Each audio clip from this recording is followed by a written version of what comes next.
All right, we are live. Yay, how about that? It all worked. So thank you all for attending, and again, I am going to teach, and usually my teachings are really based around a lot of esoteric understanding of the soul, and how to get past the blocks and the things that keep you from developing your soul and establishing it in a consistent way. And it's not easy because there are many different levels that the soul takes in order to become incarnated. Yeah, and the number one thing around the soul is purity. Yeah, all of the soul is pure.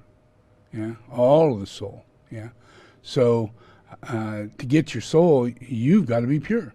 That's how you integrate your soul with your personality, with your physical world, with your life. Yeah, and so purity is a big thing. And in Tibetan Buddhism, we do a lot of things called Piths, yeah, which is to purify the soul, and that means to do repetitive things that allow us to step outside of who we think we are. Yeah. And do it and knowing that it's an offering, knowing that it stimulates the ability to purify negative things like sense of permanence. Yeah, everything is permanent. Yeah, or a sense of ego where you can't let go of wrongness in another person. Now, all these things, they all have to be purified. Every one of them. Yeah, and so Piths help people get through the reality that they've suffered and what made them suffer and the circumstances, and not just in this life but previous lives, because we're talking about the soul. And the soul goes from one life to another. That's the difference between not having a soul and having a soul, is that you're aware that you don't die, that you transmigrate into a new body, yeah, and that body, it's up to you to incarnate that soul, because that's what got you your body, yeah, and none of that's understood, yeah, it's not really, yeah, it's kind of, in books and in movies and religious belief systems, yeah, but it is an extremely simple truth. It's extremely simple, yeah. The soul is pure. It's pure, yeah. In every way, it's pure, yeah. So in order to incarnate the soul, we have to purify physical, mental, and emotional bodies. Yeah, how do you do that? Pith is one way. Pith allows a person to take what is in the physical world, their old habits and their desires and their whatever it is that they think is important. It has to go to the side, because that day you're going to spend 7 hours doing something you really don't want to do, but you're going to do it because it's good karma, and you're going to learn patience, and you're going to gain virtues, and you're going to come out of it, and you're going to repeat this over and over and over and over again until someone tells you to stop. You don't even know when you're supposed to stop, because you're in a monastery, and the teacher is aware.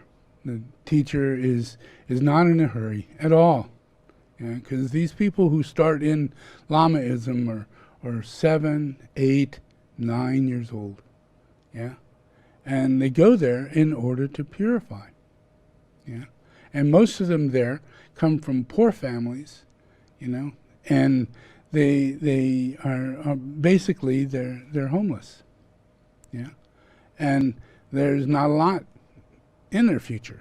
They can become an engineer or things like that, but most people in their family don't, so mom and dad being Buddhist and being from either Tibet or Nepal or even parts of India, and from a Tibetan family especially, these areas of opportunity come up to children that I believe is a wonderful, wonderful thing. It's a wonderful thing.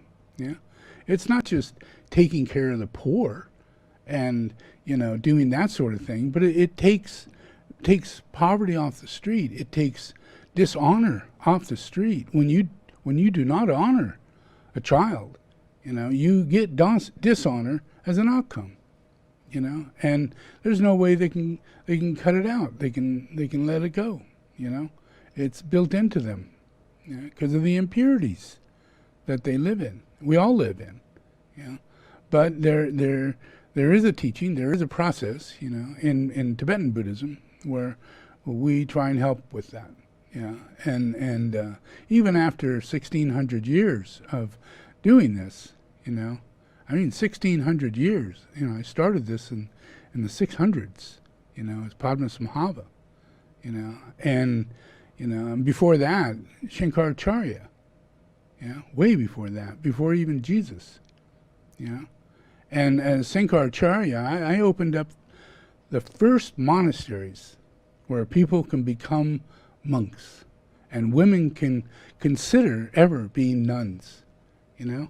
And I studied everything. I studied every aspect of what it is to teach spirituality, and that it really is something that is innate in a person, yeah, not so much something that you had to be chosen by a master to become a disciple, but your teacher should automatically see everybody as a disciple and have an open door in that process of allowing people to go through the process of getting through that door.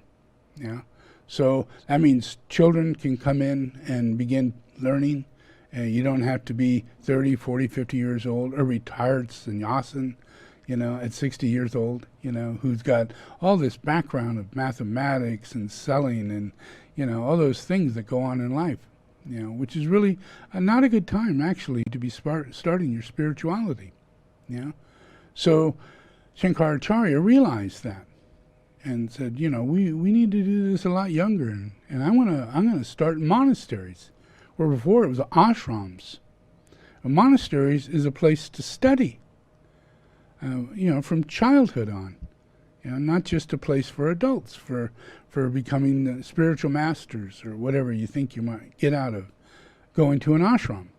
Yeah, because ashrams are different. And Shankaracharya saw it in a relationship of discipleship, which fed over into Jesus the Christ and fed over into Buddha. And that's why their thinking was disciples and monasteries. And it was a seed of right will and right action and right service within society. You know, and it came in inklings of the Avatar's incarnations, and I've been working on it since all that time. Yeah, because what's really important is the beginning. Yeah, and what you do throughout your life is hard. You know, but we need to establish what is the beginning. Yeah, and the soul, once it takes seed, it is incarnated. Yeah, it's not a later thing. 6 months, 2 months, 1 month. You know, okay to let it go. You know, whatever you think in those terms, it's not true. The soul incarnates the moment it takes seed, the moment it begins growing. Yeah, you know, so there's a process in that includes teaching, you know, right relationship to the child, feeding it, you know, and having fed yourself well before you ever got to that, and having been purified before you ever got into a relationship, you know, and, you know, so it's timeliness is not where we're at. We're not in that. We don't have that, you know, and only in the ancient, far-off country of Tibet do we hear about such things, you know? And it, you know, and yet it really didn't flourish there. It didn't fulfill itself because of corruption. Yeah. The schools weren't the schools that they were meant to be. They were only during times when the avatar was like Tsongkhapa and other incarnations were incarnated, and they overshadowed everything. And they made sure that children were taken care of and that they did get into monasteries. And from the very beginning, Beginning means you make sure people's got breakfast. Yeah. You make sure people's got a place to put their head and wake up in the morning so they have a beginning. Yeah. Nothing more harder than that. Yeah. It's just that. It's important. Yeah. And in where I come from, in Shambhala teaching, Buddha teachings, Christ teachings, yeah, those processes are what is going out. That's what affects the change toward lifestyle in humanity as a planetary ashram, as a planetary monastic activity, yeah, which means we have to heal our bodies, yeah, and we have to heal our emotional body, and we have to heal our mental body. But, you know, that doesn't mean that you have to become a doctor of medicine to heal your body, that you have to become a psychologist to heal your emotional body, yeah, and that you have to become a master guru, super duper mind, you know, to heal your mental body. It's nothing of that, nothing, yeah, yeah. 'Cause it's all about healing the body, purifying the body, purifying the word, purifying your reaction, yeah? And it's not about changing yourself to make that happen. There are things that make you do what you do, yeah? And once you figure out and how simple it is to change that, yeah, and then have your body working with your chakras, your glands are working perfectly, yeah, because you're putting the right fuel in your body, not the wrong fuel. And when that happens, your chakras change, your metabolism change. You're not living off carbohydrates and sugar, yeah? You know, you're not living off of plants, you know, and fruit, yeah? And your mind, you're thinking, well, this is paradise.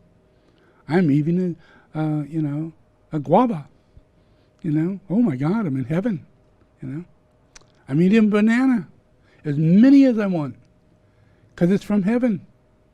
Yeah, and I can eat all the fruit and vegetables I want because it's from heaven, you know, and it's just glorious here eating that sort of stuff, yeah, because we don't know anything about it, you know, we're just eating it, yeah, and what it is that we're eating is addictive, and we have no idea that the very nature of it, the seed, everything, the plant, the leaf, yeah, everything, the fruit, you know, all of it, you know, is a quality that either is keeping things away like a pesticide, or it's attracting things to it like bees and butterflies and other things, you know, which gives us allergies, yeah. You know, so it might be good for bees, but it's not good for us, yeah. You know, so, but we don't see any of that. We have no understanding. We just pick and eat because it's sweet, you know, it's fruit, you know, must be meant for us, yeah, it's colorful, you know, and it's corn, where corn doesn't really exist. Corn was man-made, genetically created.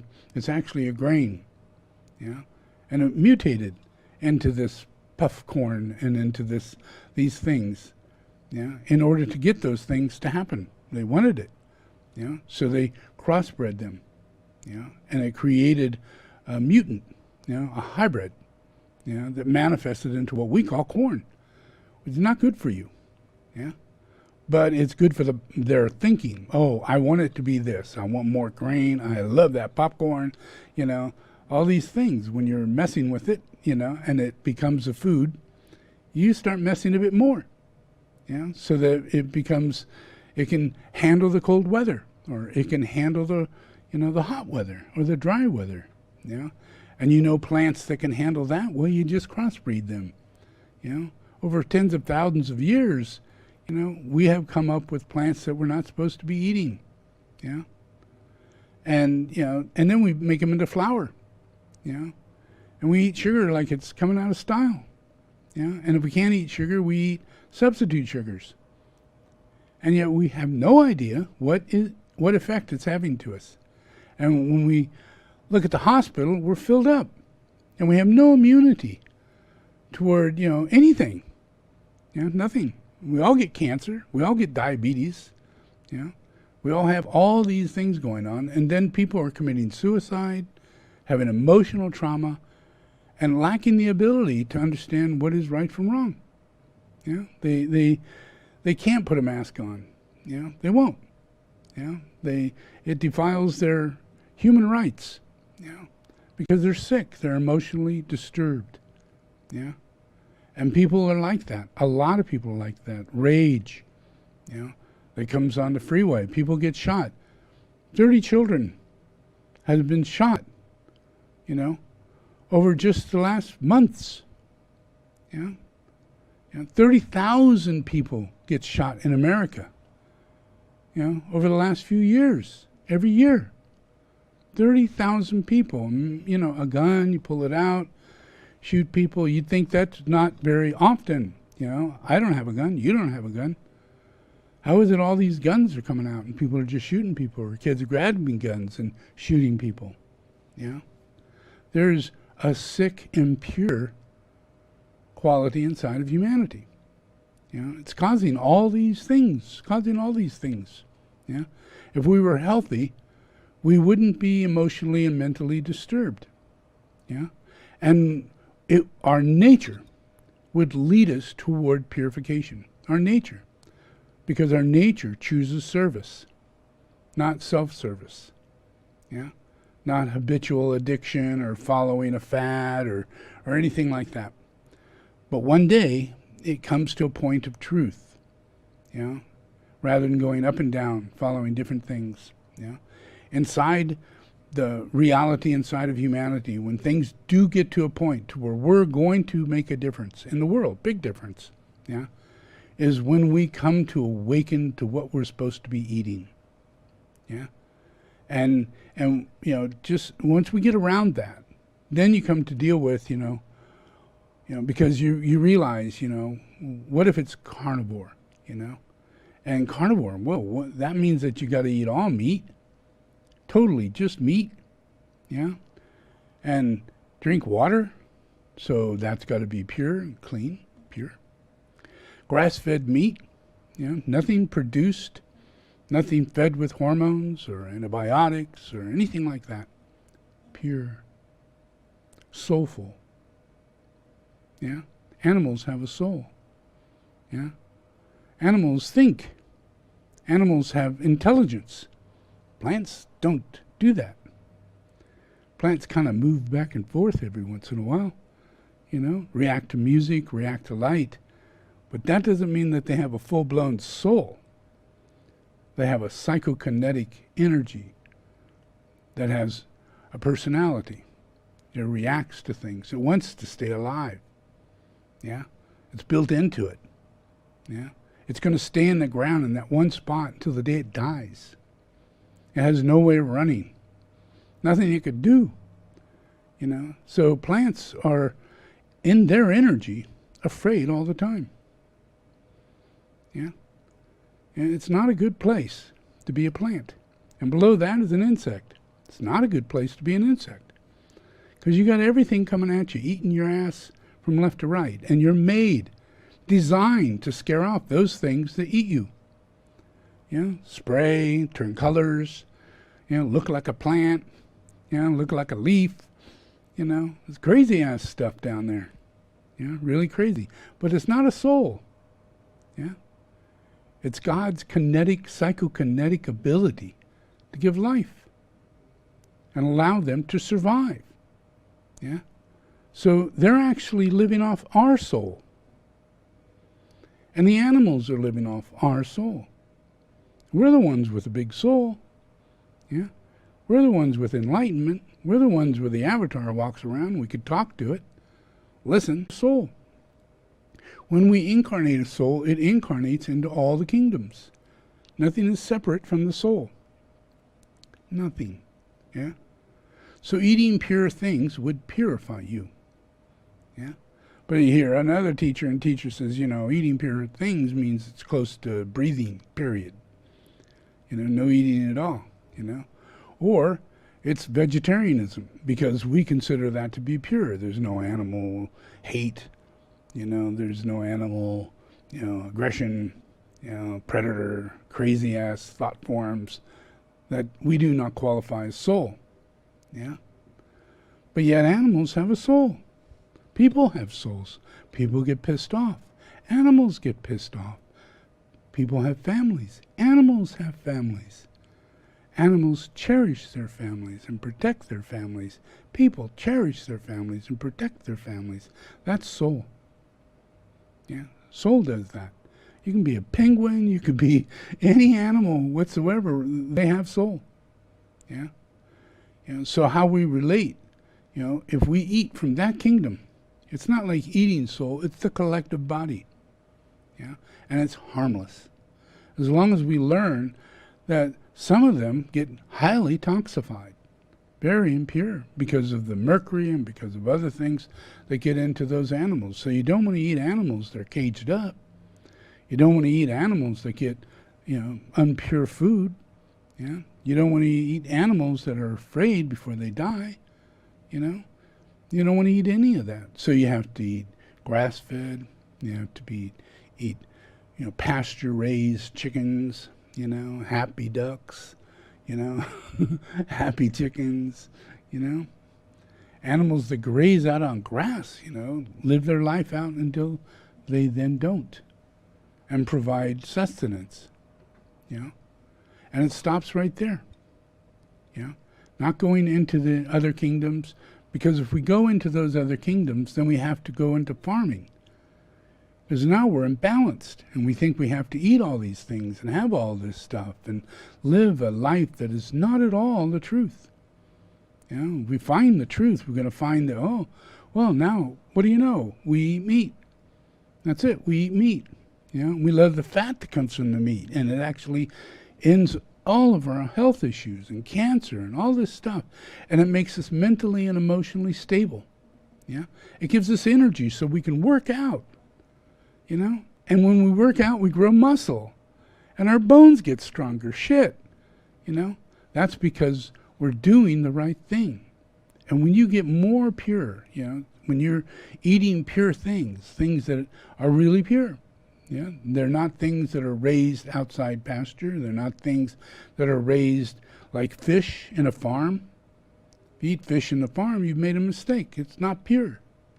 But if you eat wild fish, now you've made the right decision. And you're stepping from one kingdom into another kingdom, and you're touching the kingdom of the soul. The ones who are wild have a soul. The ones who are encaged lose their soul.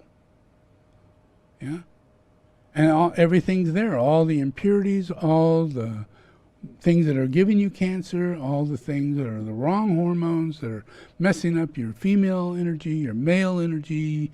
Men are, you're limp by the time you're 45. Why is that? You eat too much chicken, cheap chicken. Hormone-raised chickens will drop your penis into a slump. True. It's true. Hormones do that. You don't want to effectively take hormones where they're giving them to chickens to make them fat and make them not want to have sex. It changes their behavior. It makes them docile. It makes them what they are. Fat chickens that you can raise and have at Kentucky Fried Chicken or some fast food place that needs 1 million chickens tomorrow. If we're eating right, then we don't go to that place. Nobody goes to that place. We don't need that place. We don't need massive industrial, meat production. All kinds of meat production of all kinds. We don't need any of it, not one. All we need is people who are interested in raising cows and raising chickens and, then producing the amount of meat that we need in a local way, because we're all eating the right thing. And we're living a very happy life. And we're supporting everybody because it's natural to want to have a house with chickens and have 2 or 3 cows and to have 2 or 3 heifers that are coming off of that. And, then we just take them to the butcher and we do that. And out of that, we get a half a year of food. You know, is this stupid? No. And you have 30, 40, 50 chickens in your family of 2 or 3. And you got 8 to 10 to 12 to 15 to 30 eggs a day. And if you feed them correctly and let them do what they're meant to do correctly, they'll feed you correctly, and you've got a soul. You know, all these things are pure and clear. You know, you get your milk from your cow. You can make cheese if you like. You can make yogurt if you like. You can have full, fresh, really fresh milk. Yeah, all your eggs. Have ducks. You get duck eggs. Yeah, go fishing. Go fishing just 2 to 3 times a year and catch salmon. And if you're lucky, you catch a pregnant salmon. And it has roe in it. And you take that out and you keep it and eat it, because that is your main food. Yeah?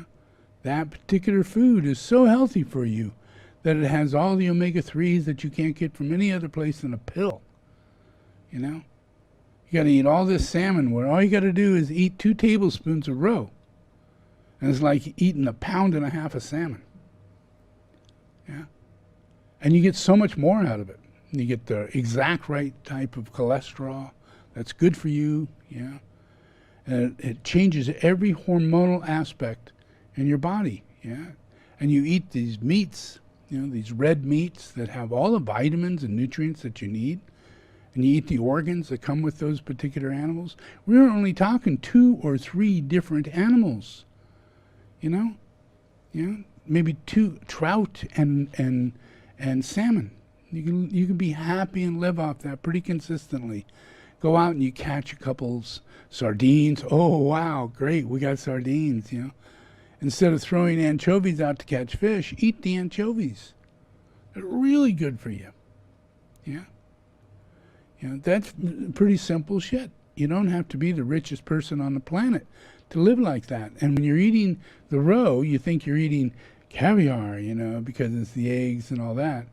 But in reality, it's like the cheapest food you can get. You can buy it for $3.99 in a container of quite a bit right in your store. And I'll show you.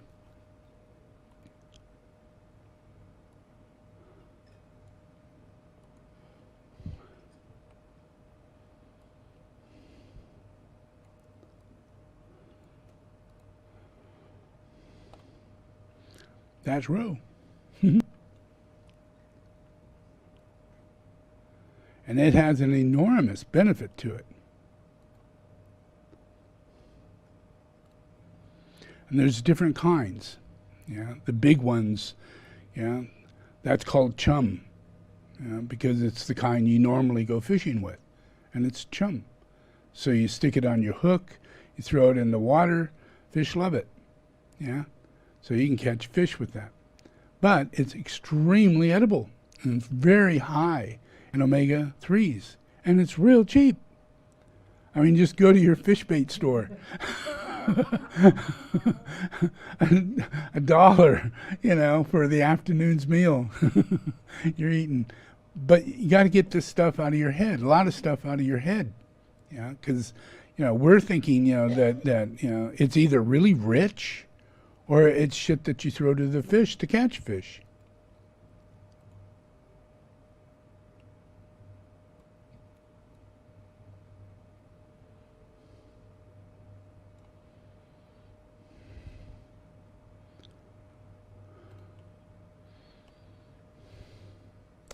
Salmon roe is the best, yeah, and it's cheap, yeah. You can buy different types. If you look it up, there's like 3 to 4 different kinds of salmon roe, yeah, and you can get it where it's probably like 2 pounds or, you know, 2.5 pounds for about $150 to $130, and that's a lot, folks, because you're only eating 2 tablespoons at a time. So you seal meal this stuff and stick it in your refrigerator, and it's good for a very long time. Keep pulling it out. You can even freeze it, yeah, and just keep eating it. And it'll give you more nutrition than anything you're eating today. Nothing you're eating today is giving you any nutrition, you know, compared to eating a carnivore diet with all these right things. Yeah. If we look at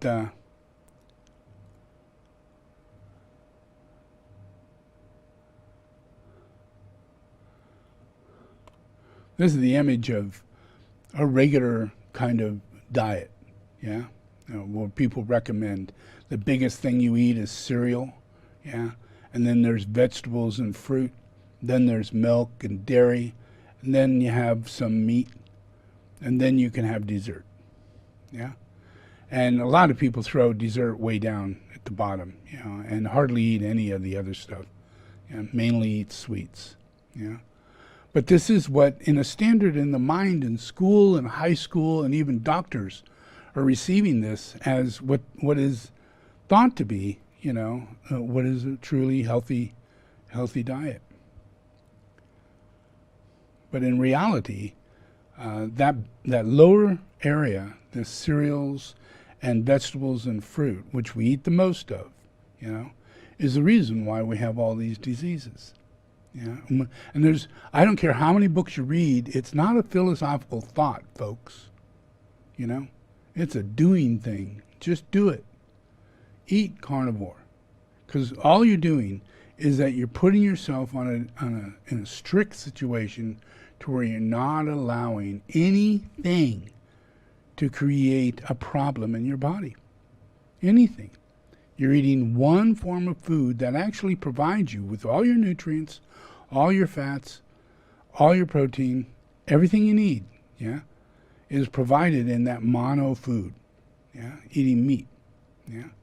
And if you do that, then it comes into this sort of thing.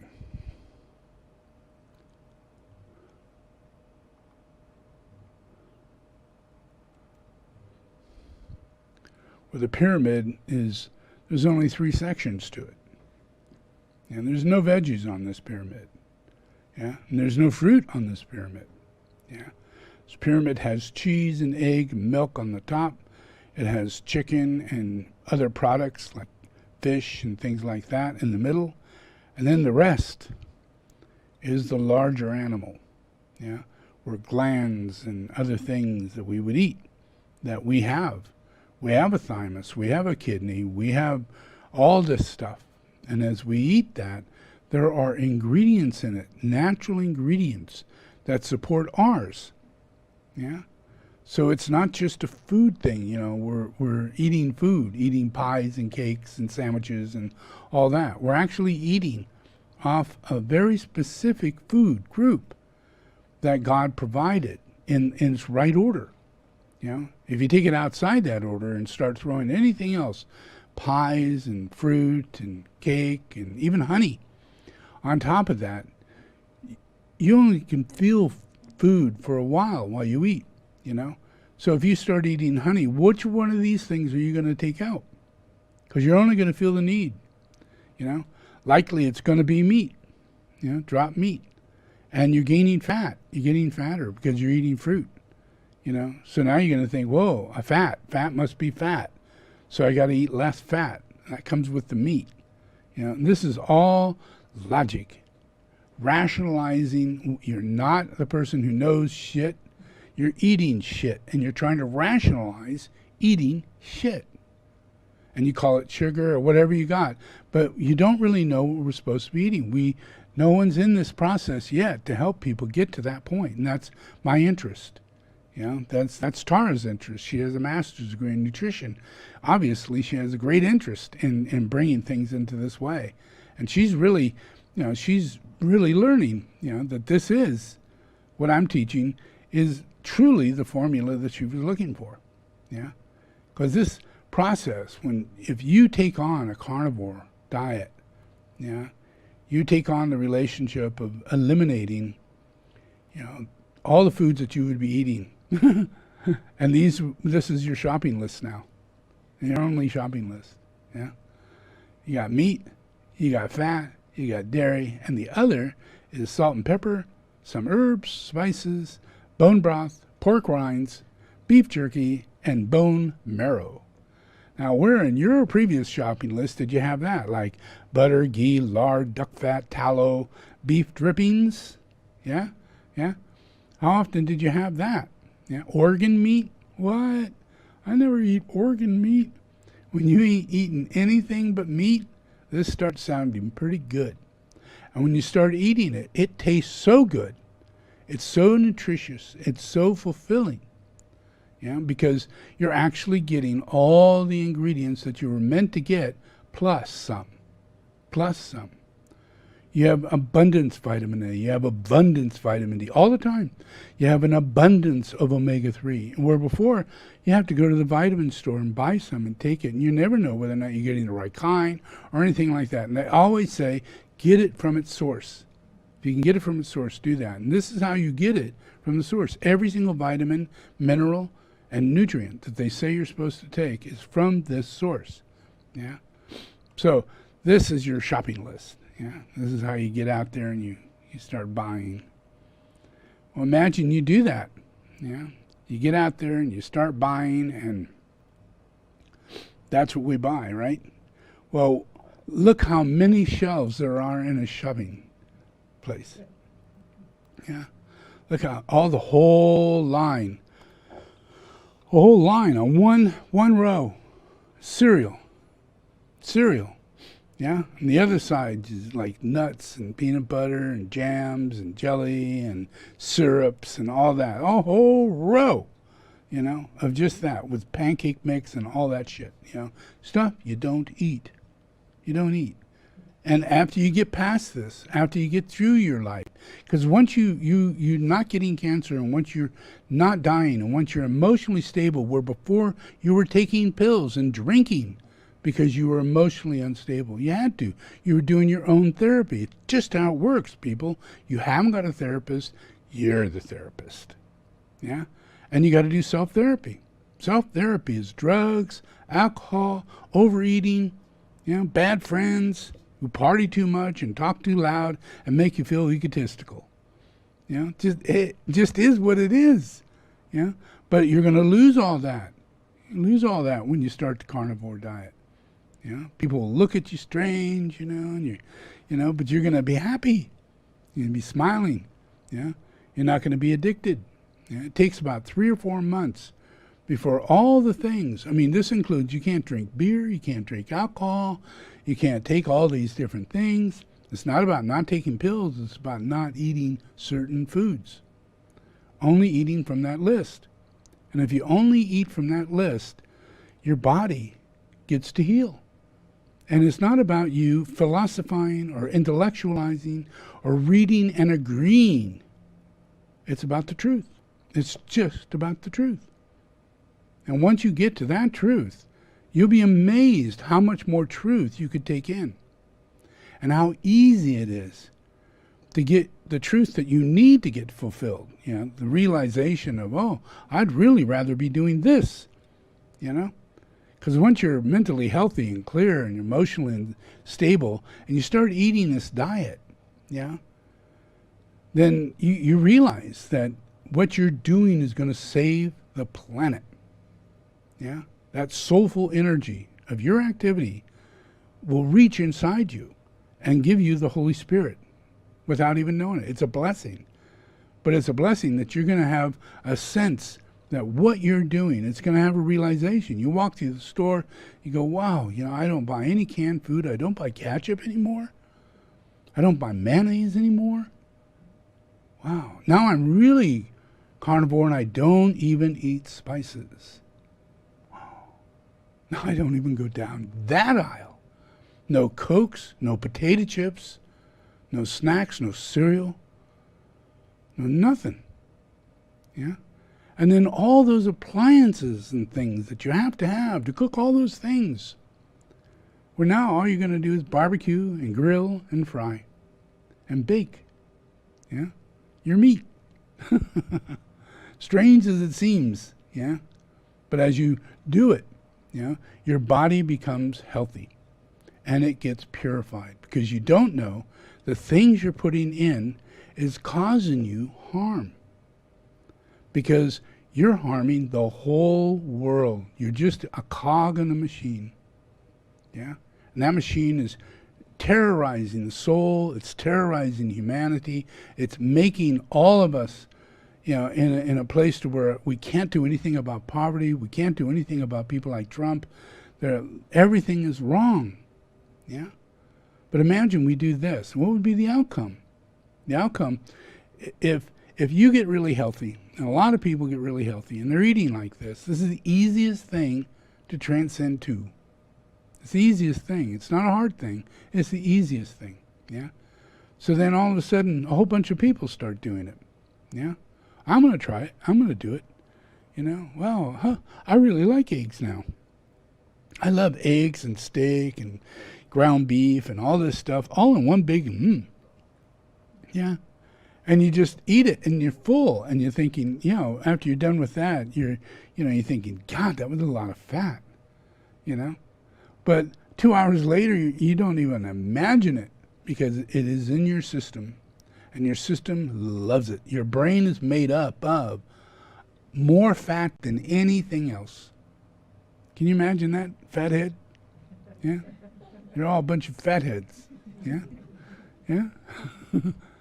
You know? And we don't need no carbohydrate. Nothing like that is used in the brain. Nothing like that is used in the brain. Yeah? It uses fat, and it uses the nutrients that it comes from fat, like if we eat meat. Yeah? When meat comes in, it gives us a certain type of energy feel, a process, you know, mitochondrial, all kinds of things come into play to build blood, iron, muscle, B12, all these things that are there constructed within that system to build the body. And that includes make the brain smart, yeah, make the brain move, get it its dopamine, get it everything it needs to build what it needs to build and grow stronger and healthier, yeah, and release you from OCD or release you from mental problems that you're taking pills for.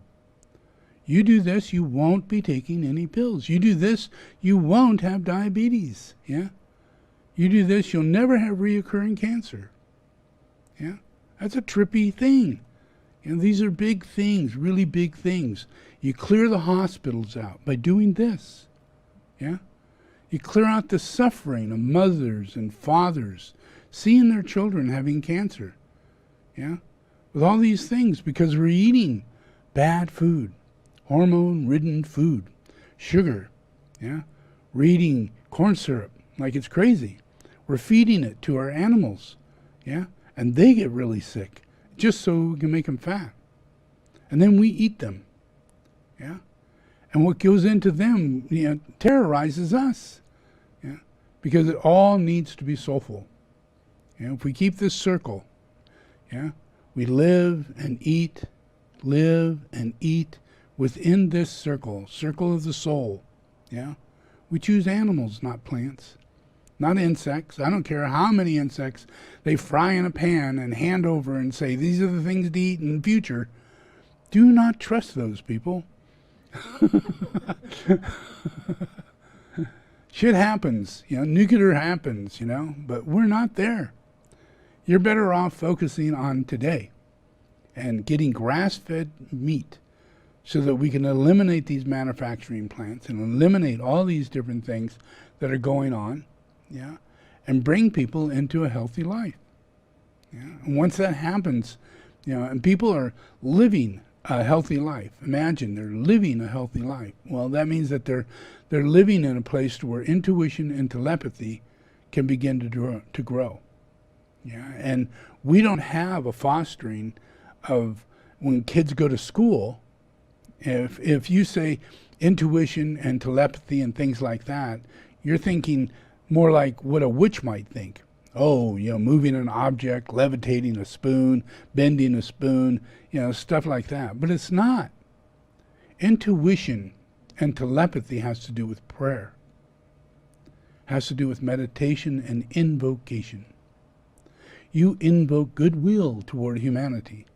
Yeah? Goodwill in all mankind. Invoke it. Know what it means. That's education for children. Yeah? Understanding how to make everybody better. Yeah? And how to say things that make things better.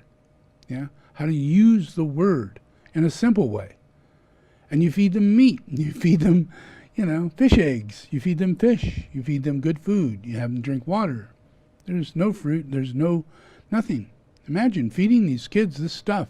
You eat 2 meals a day of this kind of diet. It's a lot. It's a lot. One meal a day is enough to sustain us very easily. Yeah. 2 meals a day is well over abundance. Yeah. But it's for your growing body. 2 meals a day in transition. You know, you don't want to do this to lose weight. You want to do this to heal, to purify. It sounds so strange, you know. You're going to be a carnivore to purify. That's like, God, are you nuts?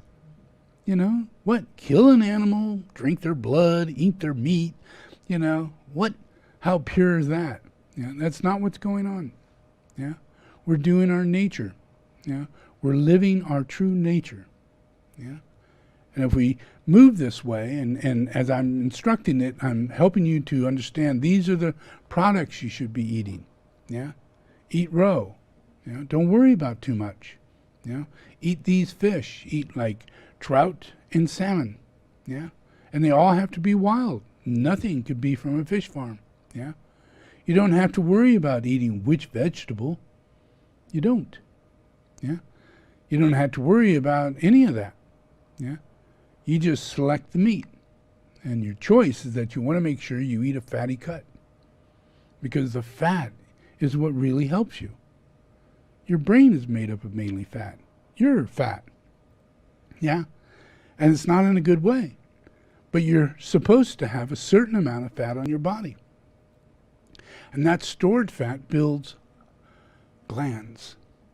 Yeah, that stored fat gives you a second-rate quality of energy where your thymus, your heart center, and other very high energy fields are able to flow through your body. Yeah, and it uses this fat to electrolyte the whole system. Yeah, you burn that fat through ketos. Yeah, and that works in your brain. Your brain changes dramatically when you're in ketosis. Yeah. And that's because electrically it is functioning. We're giving it the right fuel. Fuel is fat. Yeah?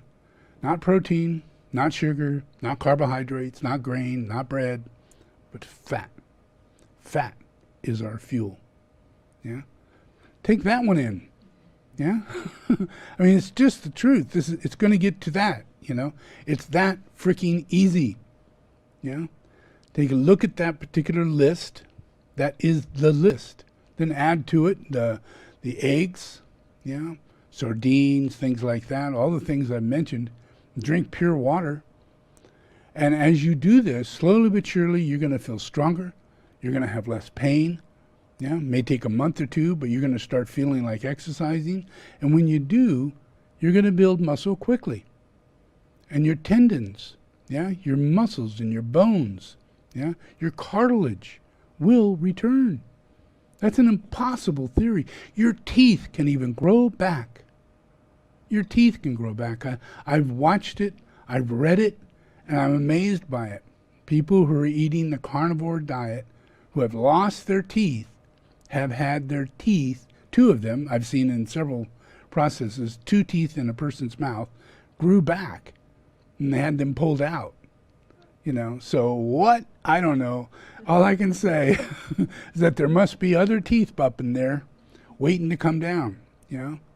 And we have no idea what can regrow and what can regenerate and how things can be what they are, yeah?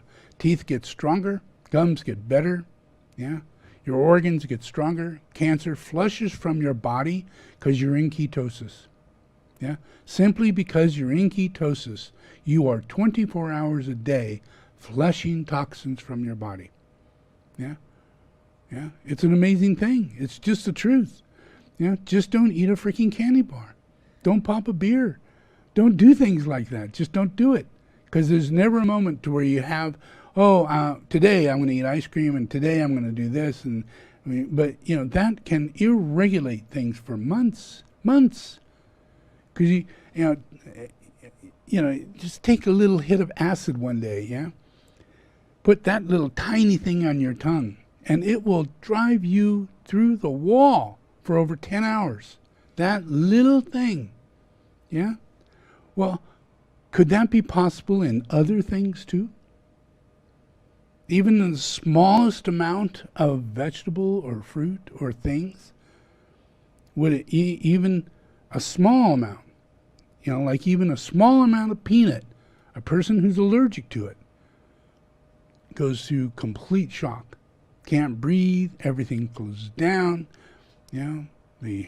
everything, from a very small amount, So what level is it okay for us to go from carnivore to just playing around? Not know that dangerous out here, folks. Dangerous. You need to not just sniff it out. You need to use your intuition. You need to use your wisdom. You get your wisdom from time. You put the time in. If you're just a person who makes mistakes all the time and you're learning from your mistakes, throw your hat to the side, you're not going anywhere, But if you have a teacher and the teacher can show you the truth and you can get to the truth, and the truth is so freaking simple, just as I'm illustrating, it's this simple. And if we hold on to that, imagine, within years, if people just do this, it's not a fad, folks. It's not a diet fad. It's the way. So once we go into that and we realize, oh my God, I'm saving a freaking fortune. I now have chickens. I've moved to a place where I can have chickens, and I am so happy. And I got a cow. I can't believe I got a cow. And I'm drinking my milk. I'm eating my eggs. I'm living my life, and I still work and do the things I want to do in life. I make money, all those things. But I sit down and eat a big-ass steak and eggs for breakfast. What? And I eat caviar like I'm the richest person on earth. But I'm not. I'm just as wealthy as I've always been, even more wealthy, because I don't spend all that money on all these appliances and things that I need in order to juice my stuff or, make my bread, grow my plants, my garden. Where you could be having a cow out there and throwing some seeds out there, growing some grass and moving the cow around, letting it eat. Do the same with your chickens. Move your chickens around. Let them eat, And that's what you do all day. Move your cows around. Milk your cow, Pick up your chicken eggs, Have breakfast. Because all that's done early in the day. It's all natural. It's soulful. It's history. It's who we are, who we're always going to be. We have to be dependent on the animal kingdom. If we depend on the vegetable kingdom, we will die. We will never be strong. We'll never be healthy. We'll always be allergic. We'll always have cancer. We'll always have diabetes. We'll live in very short ages. We'll never become highly spiritual because we've never really found the path. But if we find the path and do this, we can shut down about 80% of corporations. Fertilizer. You know of any fertilizer corporations you'd like to, like Manso, or what's that called? What is it? Yeah. Wouldn't that be nice? All you got to do is not need it. But you think you do, and you don't. And then you raise yourself up out of that, and you realize you don't need a therapy dog. You're not crazy. You don't need a therapy cat. You're not emotionally unstable. You can be with human beings and have a good time. You don't need these damn animals. Make you take them out, have a cat box over here, dog shit on your lawn, walking around with your little plastic baggie on your hand so that you can pick up their poop. Is that your day? I really think your mental illness is ready to go. And when that goes, it's going to be the other 30%. Imagine, people, 30% of all the food we eat in the United States is animals eat that. 30% of what we eat. They eat 30% of it. 30%. That's one heck of a lot. And if we go carnivore, they're going to eat 85%. Yeah? Because we're not eating those vegetables and rice and all that crap. Yeah? And as we get wiser, we realize, we don't really like that farming. We don't really like the way, because no one's going to put grass-fed beef in their dog, put wild salmon in their dog. That's what fisheries are for. They're for the animals, because we have pet food, and they produce in industry, in corporations, like horses go to become dog meat. I don't like that. I think horses should die and just die. I don't think we should turn them into something after they die. I don't know about you, but I'm not into, horses are a breed of soul, extremely exquisite. Not meant to be food for anything. It's unpopular in heaven. Should be very unpopular here. Yeah. But as we go along, we're going to find these things out. We're going to see and discern, discriminate, and realize that we don't do these things. Yeah. And animals don't need these things. We have to maintain all these farms. We have to maintain growing corn to feed in the industry the animals that we're maintaining in order to feed the dogs and cats. Yeah. So that will change.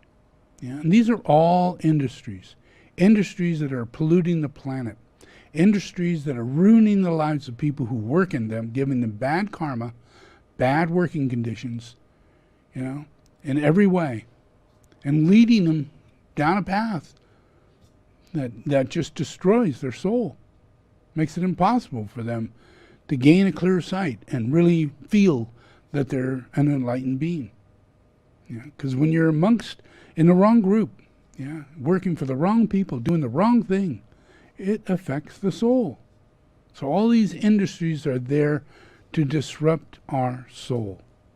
And we're going to take them away because we have a soul. And that's the effect of the path. The path cleans up everything because it no longer supports the taking of the soul. Yeah, taking material things, land, turning it into grazing and corn and fields for rice, fields for almond trees in the middle of a desert, for sure. Brilliant. That ain't going to do anything to the earth. That won't affect the climate. That won't change things. But once it ends, because we're no longer doing it, we're no longer supporting it, because we just don't do it. We don't go to Kentucky Fried Chicken anymore. And mama stays alive. And the children stay alive. And people don't get sick anymore. We don't need insurance. So many things change dramatically. Simply because we find the simple truth in purification. Because eating the carnivore diet is an act of purification. But that purification is an act of regeneration. Because we're actually being provided all the nutrients we need, plus. That's a big thing. You can be a fruitarian and you're going to be in the negative. You can be a vegetarian, you're going to be in the negative. You can be omnivore, eat all of it. You're going to be in the negative. Simply because you're including things that are taking away the things that are actually giving you nutrition. So once you get to the real truth and you actually go back to the beginning, imagine Adam. If you knew Adam, why did he turn away vegetables, during the meal of Cain and Abel? Why did he do that? Why did he say, no, I only eat meat? What was that about? Everybody read into the Bible, well, all the fruits and the vegetables and the herbs and everything are there for you and your meat. Everybody reads into that as, oh, they must be vegetarian.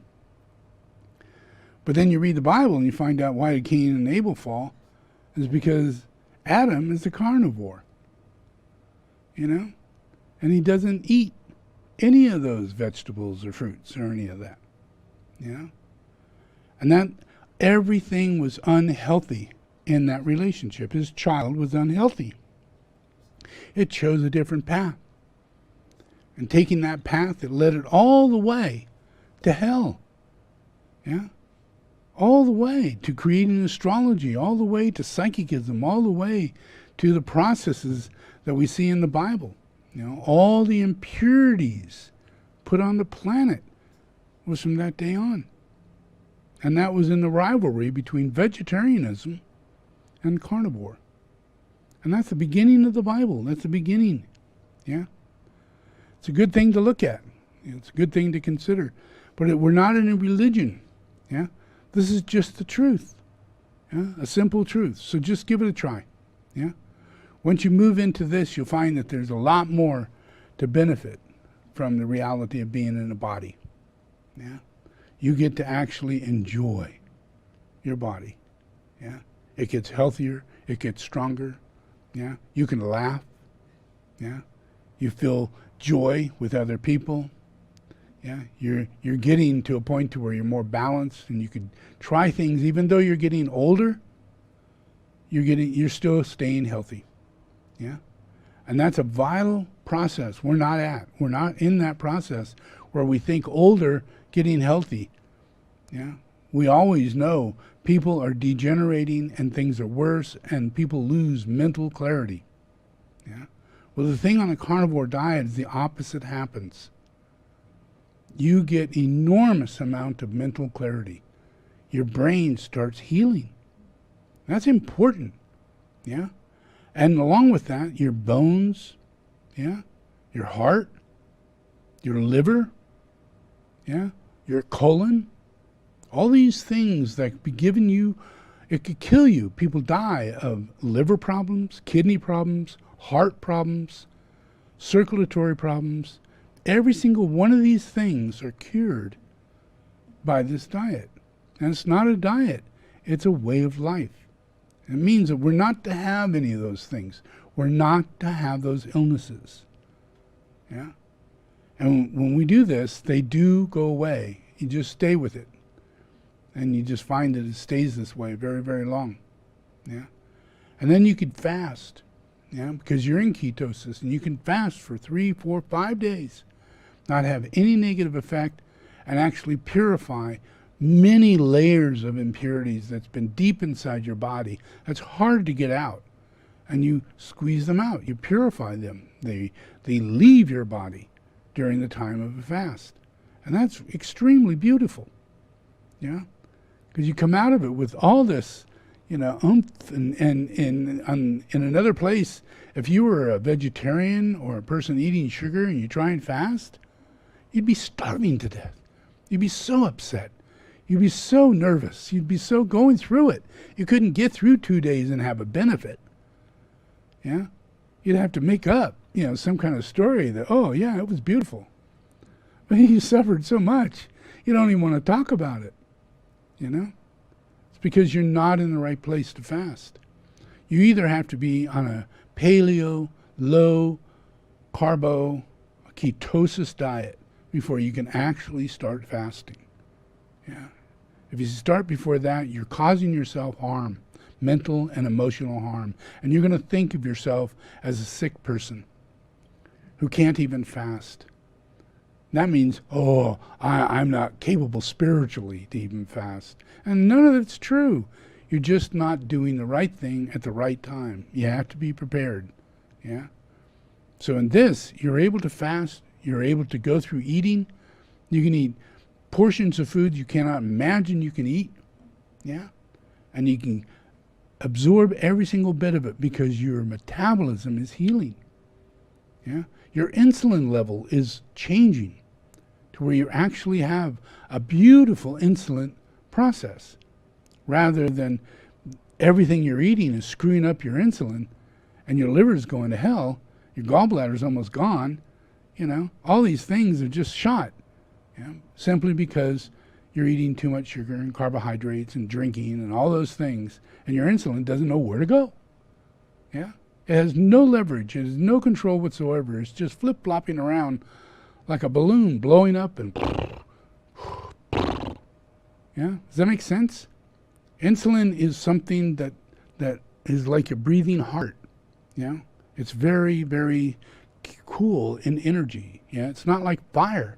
You know, it's there to keep the flow going, keeping metabolism going, keeping your thymus going, keeping your thyroid going. Yeah, keeping all these things going. Yeah, and that allows you to be spiritual. Yeah, it's a spiritual aspect. But with our insulin going the way it is, you can only go to religion and think that you're going to get spiritual because you're not on the path and you're not pure and your body's not ready. Yeah. So this really lends to a lot of opportunity for people to heal their soul, yeah, on a physical level. Yeah. And do something that is seemingly so mundane, but anything that's true, anything that is done that is the truth, is not mundane, people. It is big. It's so big because it lasts you forever. The truth always stays with you. It never changes. That's the thing about the truth and God. God creates change, yeah, but he is unchanging. Yeah. So God's truth is unchanging, yeah, but God creates change in order to give you open-mindedness to find what it is that is stable. That's the truth, yeah. And then you don't have to worry about whether or not you're getting old or anything, because life just moves like a mountain never moves, yeah. It stays the same, and you're good with that. You're good with that. You're eating your meat. You're eating your chickens. You're taking care of your eggs. You know, you're doing what you need to do, but you're not spending your time walking your dog, you know, doing a thing with your cat, blinding yourself in consciousness to the outcome of humanity for, you know, you've taken care of yourself, but you haven't taken care of the problem. You still got other creatures out there doing the wrong thing. And all creatures must be on the path. All creatures, yeah, all of things. Whether it's a mountain or a rock or a tree or a flower or anything, it must be on the path. It's nature, yeah? And all we need to do is ourselves. If we find the path, we are the ones who put everything on the path. We take everything off the path. We are the ones who put everything on the path. And it's as easy as I'm saying. If you find the path, your self-realization will change everything, because everything has to be on the path. Does that make sense? Yeah. Simple. Yeah. No more Tootsie Rolls. No ice cream. You scream?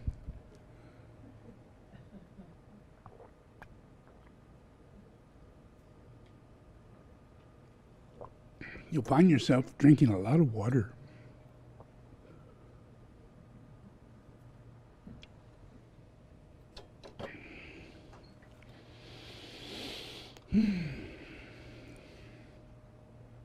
Okay, now I'm going to show you just a couple things, because we got the Nuns of Lumbini. These are nuns that I've shown you all before. They're they go from the lineage that started by Sakyamuni, Gautama Buddha, and through Ananda, he before he died, Ananda requested that women be given the availability to become a nun, yeah, and take on the same exact same principles and process and practice that is given to monks. No difference, yeah, none, yeah, because what reason would there be a difference? Yeah, I don't get it. But anyway, they had to say that. No difference, but there is. It's a dramatic difference, yeah. Even to today, in the year 2021, nuns are not supported, yeah, and nuns, I put the first nuns in Farping to go to pujas for 3 years, 3 months, and 3 weeks, and 3 days. And to get through that, you know, to be able to purify themselves and make themselves so pure and so able that they could purify another person by doing the puja that purified them. Yeah, that's transmission. That's transmission. But they had to purify themselves and have absolute faith in every do. Yeah? Every single thing they did, they had to have absolute faith, all the way to the point of Mandarava and Padmasambhava doing the same thing. They did those pujas. Yeah? He taught those pujas to Mandarava. Yeah? And they were taught to everybody who's in the lineage of the Kanju lineage. Yeah? People of the Nyingmapa lineage of Padmasambhava. They're all taught, and they can go to this cave and receive these initiations. Yeah, but not by women. Yeah, for some strange ass reason, it wasn't able. Yeah, so Lama Wandok had a really big interest in making sure that that could happen, and he selected 12 nuns to go and do it. You know, but he didn't have any sponsorship or building or anything for them to live in. You know, so we supported that, and we got that going. Yeah, and so now. We also are in process of supporting the original nunneries that started from Sakyamuni. There's a group of nuns that started in their lineage. Yeah, so it's a lineage that goes back to this group of nuns that were offered the opportunity to become nuns, and that was literally the nursemaid of Sakyamuni. She was the first nun. Yeah, I don't know if you've done any reading in Buddhism, but that's the story. Yeah. So it was that relationship that she became the first nun. So she is the altar queen. She's the one, the senior nun. Like you think on a female side, there's a High Lama, like Dalai Lama or something like that. But it's this particular person, who is the lady who's a sister to Buddha's mother. Yeah, and she was really the one, and she was there to take over the responsibility of Buddhism. Yeah, she held all the family and everybody in honor to Sakyamuni rather than turning against him. Which they all wanted to do because he's the prince. He was supposed to be the king, and all the members of that family were to receive a lot of benefit from such things, and he turned it all away. Yeah, so everybody hated him in the family, including his dad. Yeah, except his mother, his stepmother. Yeah, and she held an honor relationship throughout a 35-year period. Yeah, and through that, at the end, he and Ananda felt that it was in order to make right, what is wrong. They felt that it was important that she would become nun, and that other nuns she chose that felt would be the right kind of relationships to becoming a nun. In other words, they had to have a great deal of a sense of respect, and without it being devotional respect, but real true honor and respect toward another person. Yeah, and if they carried that in their nature, then they were likely a person who would be a candidate to become a nun. So within the first 2 years, over 300 women became nuns. Yeah, and their hair was cut, and they were put in the same ordination of a monk. Yeah, so these are the nuns from that lineage. That's them here. Not a lot of them. Most of them are kids, but everybody's got to reincarnate. You don't stay in the body forever. So this is in Lumbini. This is a monastery that's located in Lumbini, and when we went there, we got to know all these, and we have others that are in charge of this that live in Kathmandu. She's the elder. She's the one, Big Ma, and she's amazing. We have pictures of her where we did blessings and transmission and everything, but then we went on to Lumbini and met the other nuns, and set up a support system for their feeding and their ability to eat. So I'll show you just a couple of little goody things.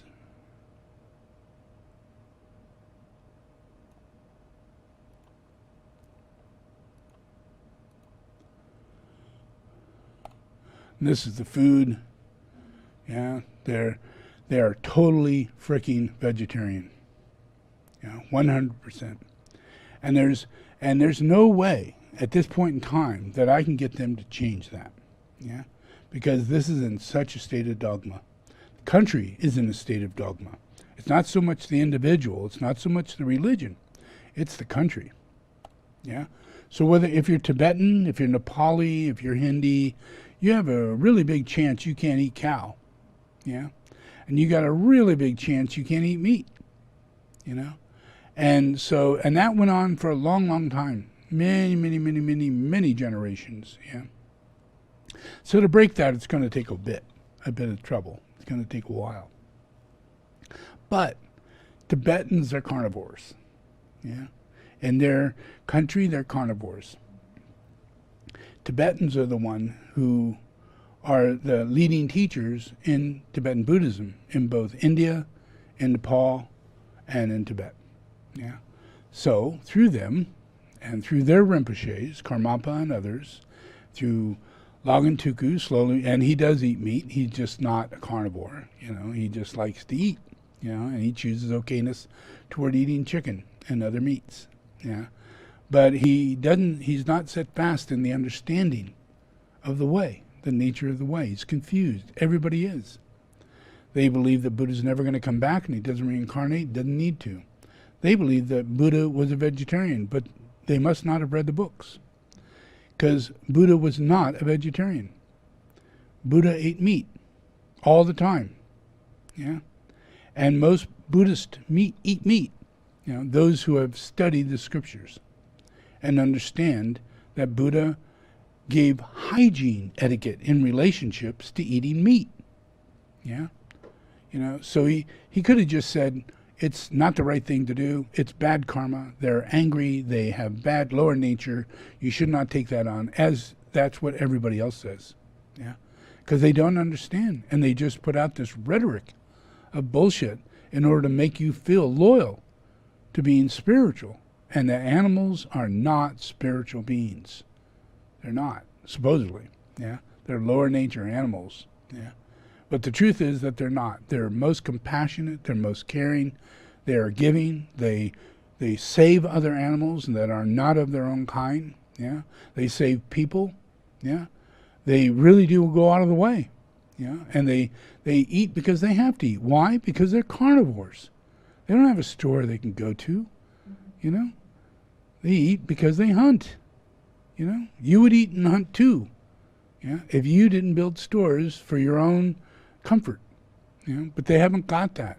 But we should provide that understanding and keep ourselves within that circle. And if we don't grow all this stuff and tear down all the trees and destroy all the land, we'll never have happy friends in the animal kingdom, because they'll be the worst of slaves. They'll be kept from the roads. They'll be kept from crossing roads. Yeah? They'll be kept from one point of where they're natural to live. They can't get across.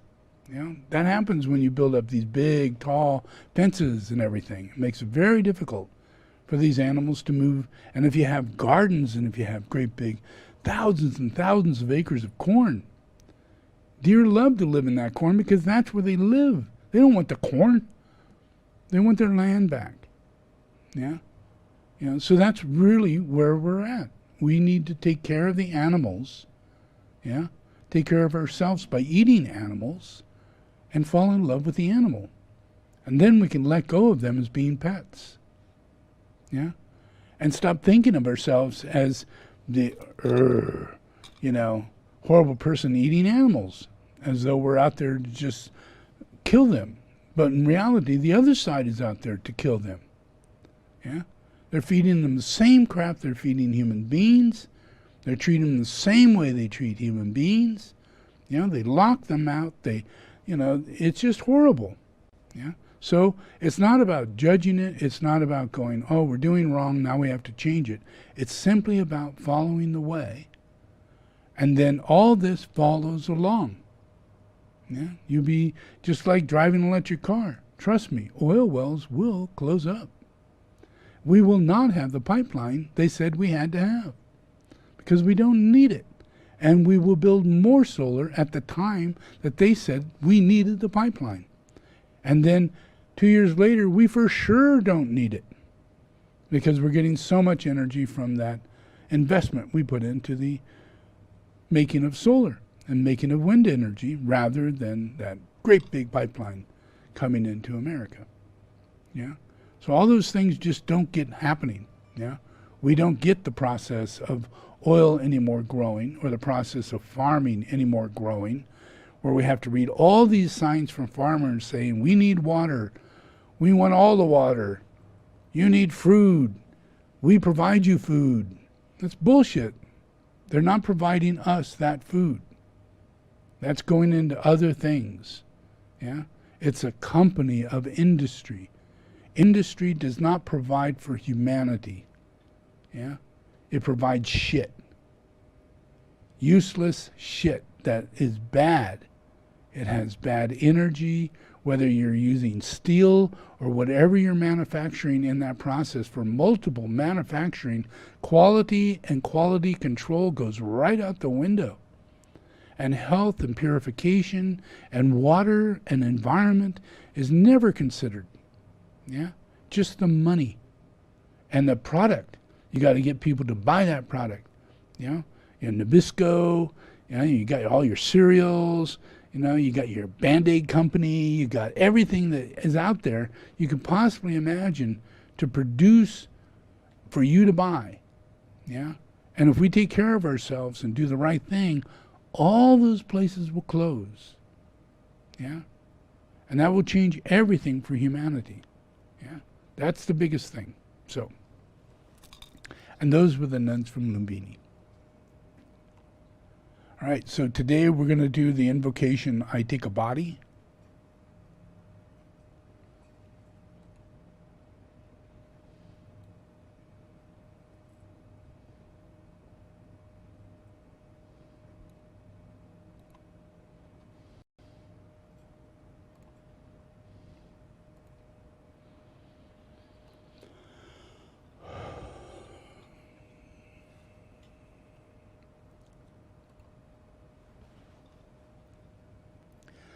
Okay, repeat after me.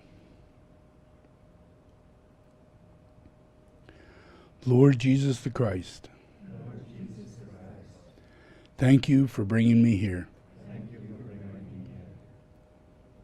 Lord Jesus the Christ, I open my heart to you today.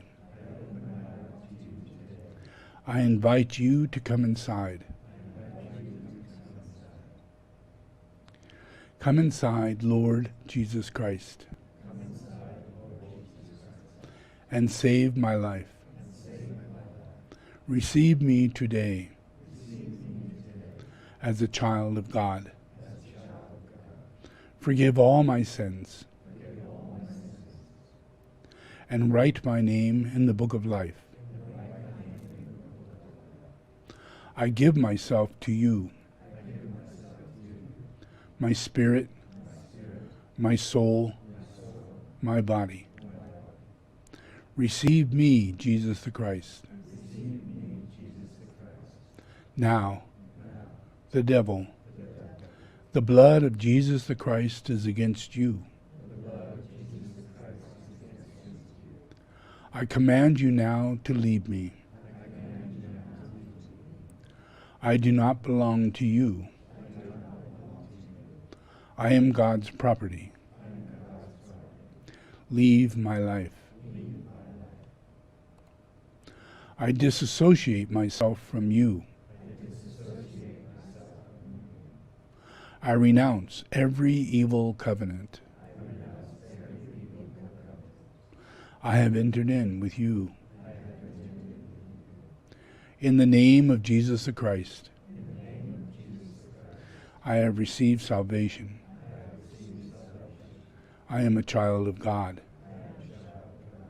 Amen. So this puja is called I Take a Body. And your soul takes a body. It does not mean that it takes a body.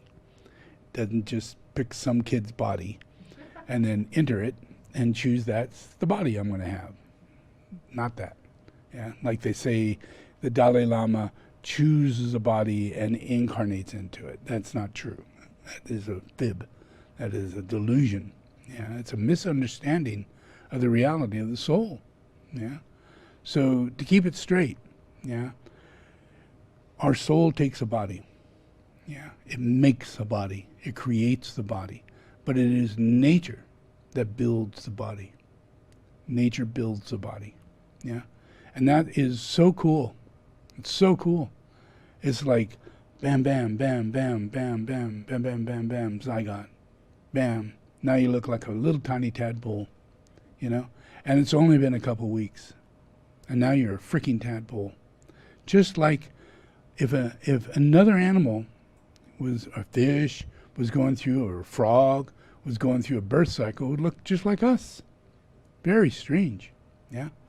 And it keeps growing, keeps growing, and keeps growing through this process. And it's taking a body. Yeah. Building that body. Yeah. And the soul's doing it. The soul is identifying the body. You get your own thumbprints. You get your own eyes, nobody else's eyes. Your eyes is your eyes. Yeah. Yeah. That's why facial recognition works. Your ears are your ears. The look of your face is your look of your face. Nobody else's face is like that. Yeah. We have identifying reality because our soul is independent. It moves from body to body. Yeah. When it comes in, it takes a body. And it becomes that body. And you could see yourself when you look in the mirror. You see your soul. You see your eyes. You can look at your fingerprints. You see your own individual fingerprints. Yeah. Everything about you is independent and unique. Yeah. And that's taking a body. So when you listen to this puja, you'll realize that you're taking a body under the influence of God. Yeah. And God is nature. Yeah. And God makes manifest as your mother. Not your physical mother, not the one that gives birth to you, but the nature within you that's growing you, that you see, oh, that must be my mom doing that, you know. And it's really not. It's you doing that. You know, you're inside of a placenta. You're doing it.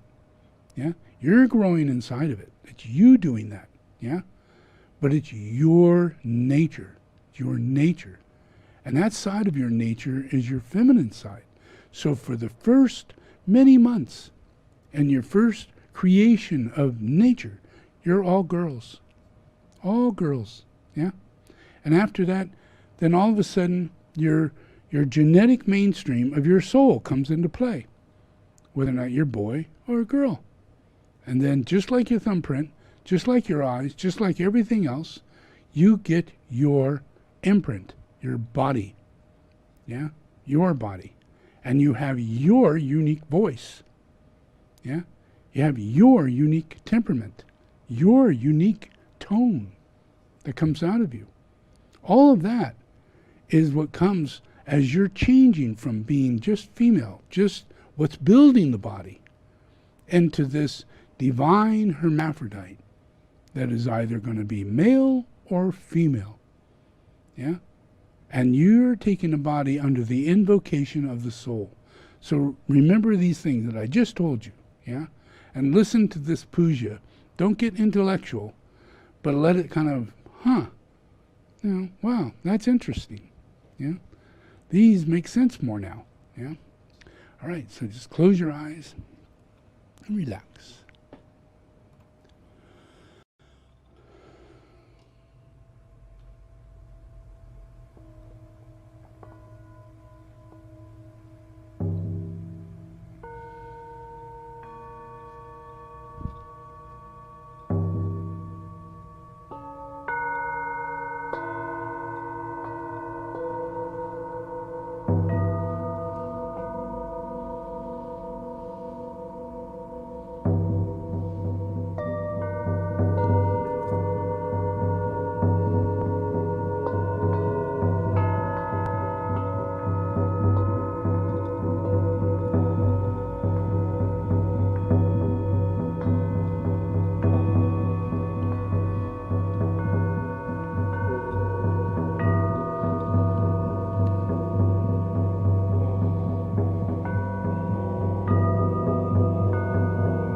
is alive. I know its life. I therefore know my mother. I use a body. That body is not me.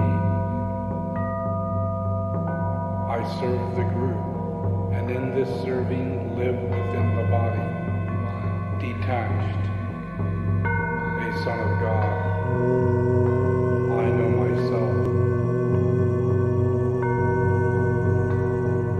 I infuse a body.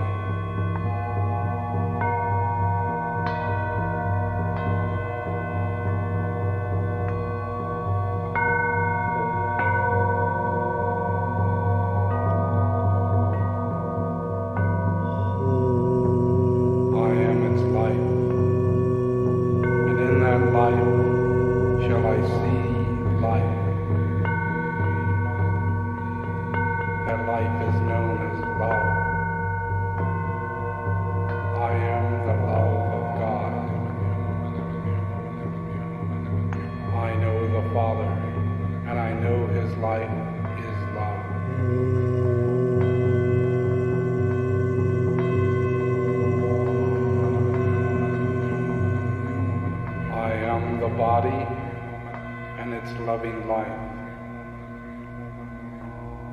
I am the self, whose quality is love.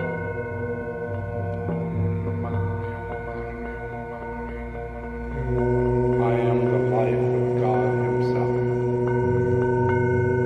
The Mother, Father, Son, am I.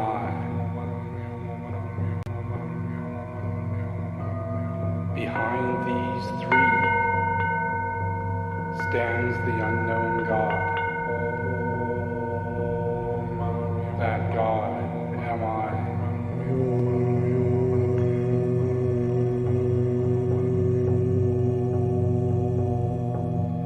From the point of light within the mind of God, let light stream forth into the minds of mankind.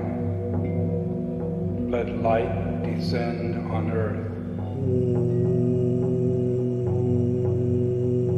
From the point of love within the heart of God, let love stream forth into the hearts of mankind. May Christ return to earth. From the center, where the will of God is known, let purpose guide the little wills of men and women, the purpose which the masters know and serve. From the center, we call the race of mankind. Let the plan of love and light work out. May it seal the door where evil dwells.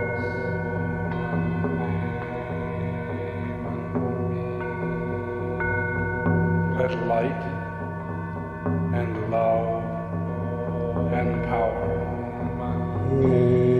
restore the plan on earth.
7, the colors of the manifesting one.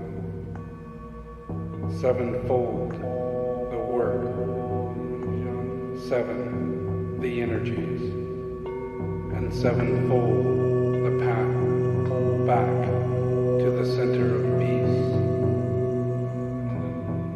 Let the disciple live in love, and love in life.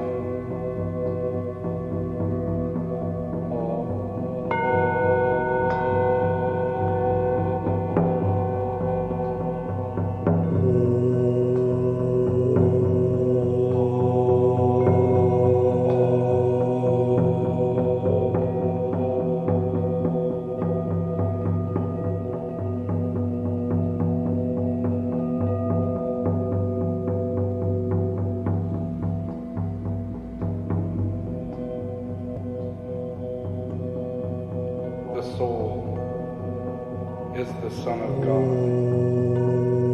a product of the union of spirit and matter. The soul is an embodiment of consciousness of mind, the expression of divine intelligent awareness.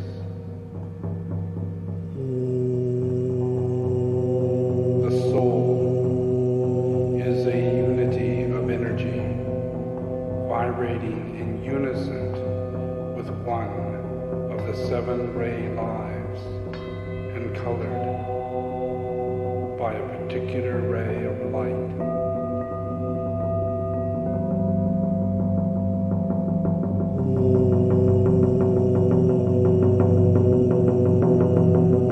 The personality of the soul is the embodiment of love, applied intelligently, producing an attractive form which will serve to express that loving intelligence.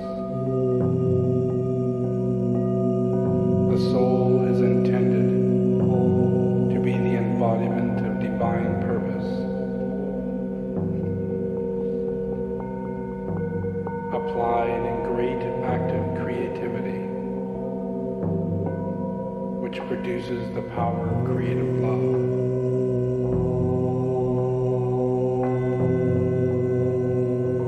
We are born of the love of Father for the Mother, of the desire of life for form.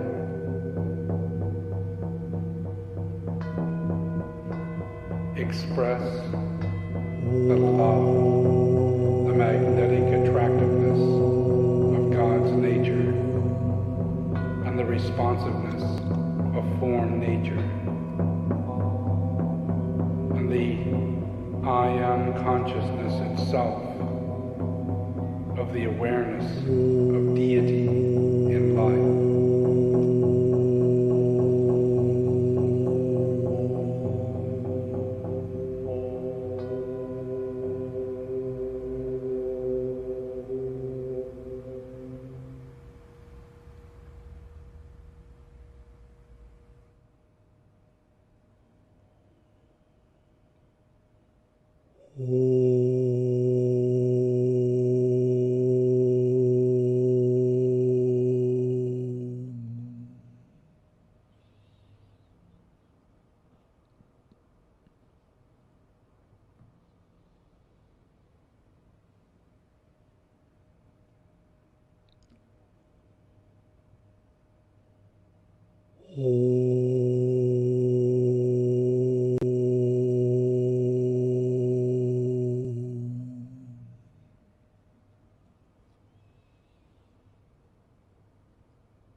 Okay, just relax.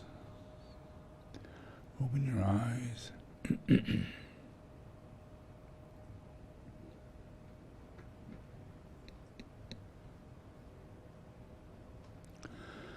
Okay, so to understand the pujas is to go a little deeper. Yeah, it takes a lot of time and energy. Yeah, but one of the processes is helping people to get healthy. Yeah, to find balance. Yeah, there's if people who are poor and their process is that they haven't food, yeah, and they're eating whatever they feel like eating with what money they have, and a lot of times it's fast food or canned food or box food or whatever it is cheap.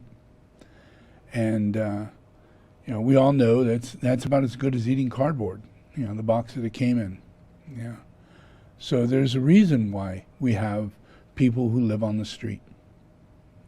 There's a reason why there is a lot of people who choose to join the military, because they do not feel that they're qualified to be a human being. And they want to be better, feel better about themselves. There's nothing helping them to do that. They go through high school, and they may get through football, but only a very small number of people in that high school go through football.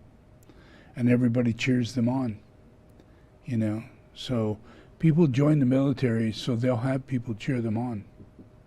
So they'll have other teammates cheer them on as though they're in a team, and they can be glorified for doing something that they shouldn't be glorified for. But it is a place that tells you all these delusions, as though you're a superhero, as though you have now walked into a highly qualified, skilled, job set, when in reality you're a kid. You're 19, 18, 20 years old. You have no education. You have no groundedness. You have no idea what you want to do with life. So you join the military. So they can lay out all kinds of lies and shit and feed you shit when you get there and have you live in a very dogmatic way and take over 4 years of your life, if not more. And you gain nothing. And it isn't a large number of people in America that go into this, but the rest of them fall into other areas, and, they're working at Jack in the Box, they're working at Kentucky Fried Chicken, they're trying to get a job as manager, they're trying to figure out how to work as a carpenter, and, they lie through the process. Oh, yeah, I've done that. Sure, I can do that. Oh, yeah, I've cut a lot of things, yeah. Well, I don't know, I can't really tell you where or why or how, but I did, yeah, work for my uncle or whatever.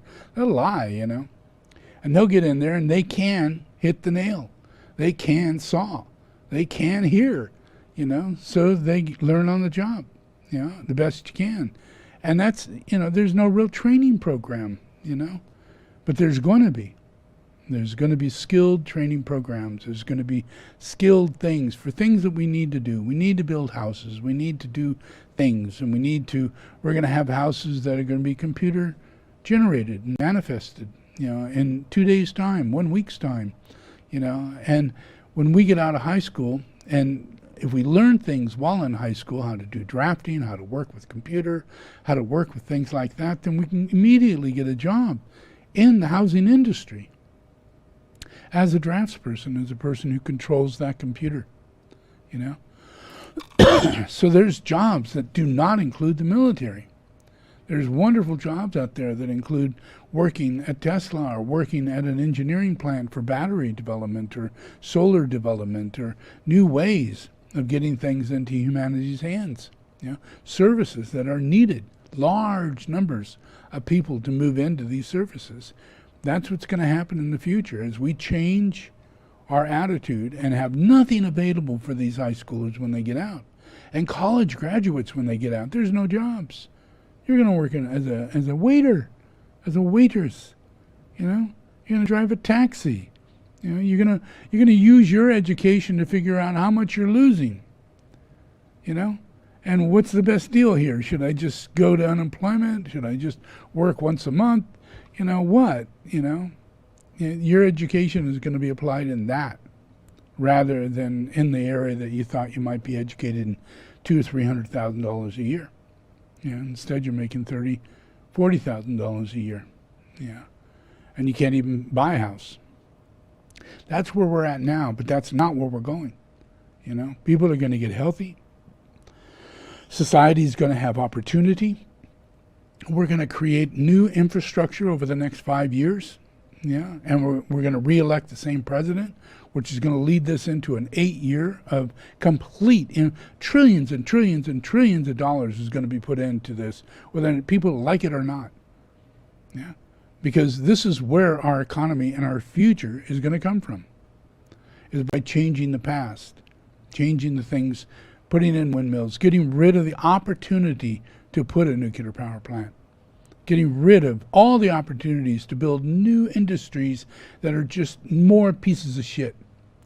Now we're going to build mega industries for building cars that are electric, that are modular, and they will cooperate together using the same battery systems and many things throughout the entire industry. You know, making industries more soulful, yeah, more functional, sustainable, yeah, economically. We're going to be buying electric cars at $20,000 that gets 300 miles of charge. And then 5 years later, we're going to buy that car for only $8,000 or $19,000 or if it has really a lot of options added to it. Yeah. So cars are going to be cheap, and they're going to last close to 500,000 miles, if not 1 million, because they're electric. Yeah. Or before that was impossible.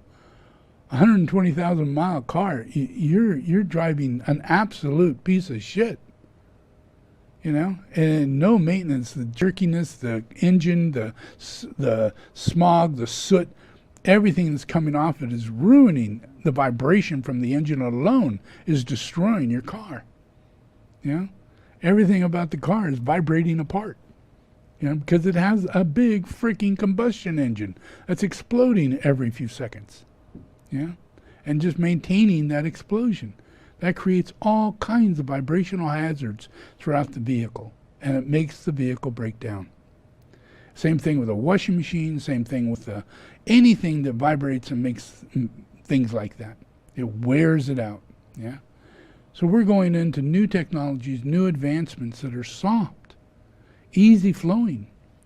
Electric cars you can't even hear or feel when you're driving down the road. There is no vibration. Yeah? So they can last 1 million miles and look like new. That's a new world. That's a very different world. That is not a world where things are temporary and not, you got to get rid of them every 5 years or every 10 years at most. Yeah? It's a whole new world. And that's the same with carnivore and everything else. It's going to be unchanging. Yeah, we go into this field, this new field that we're getting into, where we get electricity from the sun, from wind and things like that. That's going to be an everyday existing thing for thousands of years. Not where we fall out of using fossil fuel and steam engines and all of that, and those were fads, and those. It's not like that. They were necessary industrial, moving, complex kind of things that we needed to get through those times. Yeah, but it's changing. That's God. Yeah, and God gets us through those changes to the point of the way. And once we get to the way, then we become sustainable, and God shows us the way. Yeah, and we do it because of wisdom. So this is all going to be inevitable. Yeah, but the biggest thing, the biggest thing, is what we eat. It really is. You'll be amazed. You know, do this, get through this, you know. Think of yourself as a very holy Christian, very holy Buddhist, an environmentalist, you know, a lover of animals, you know, maintainer of planet Earth, you know, a furtherer of all of nature, you know, every time you take a bite. Those are all truths. Yeah. That is what you'll be doing. Yeah. And you're sustaining yourself. You're getting something out of it you've never received your entire life. Your entire life, you've never received what you're going to receive. and you're going to receive health and happiness and mental clarity. Yeah? So, enjoy yourselves.